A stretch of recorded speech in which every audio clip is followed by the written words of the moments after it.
I'd like to ask you, Josh Bauchner, what is the biggest risk?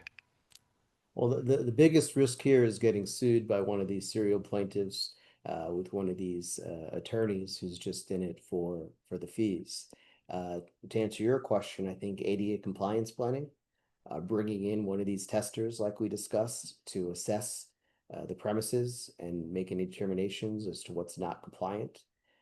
Then do an assessment as to what the costs would be to potentially bring it into compliance. Is it something that you could readily do? Putting up the handlebars in the bathroom stall, for example, perhaps changing the front entrance door to provide handicap accessibility, or is it cost prohibitive? If the bathroom's downstairs and you can't install an elevator, there's really no way around that to gain access.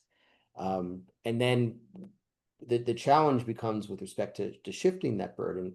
The landlords are doing that, right? So in most lease agreements, most commercial lease agreements, the landlords are including an indemnification obligation where they're shifting the burden onto the tenant to both ensure compliance, remediate the premises in the absence of compliance, and if sued, pay for the landlord's fees and costs. The challenge is, again, the tenant doesn't necessarily recognize that obligation in the lease when they're signing on, and they certainly don't recognize what the costs that they're at risk of incurring are going to be if they are sued.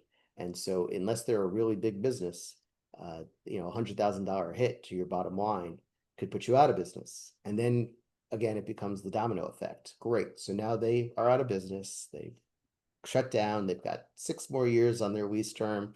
They vacated the premises. Now the landlord's suing the tenant because they breached the lease. The landlord now has to find a new tenant to mitigate. It just creates a whole host of unintended consequences, all because, again, these serial filers think they're doing right.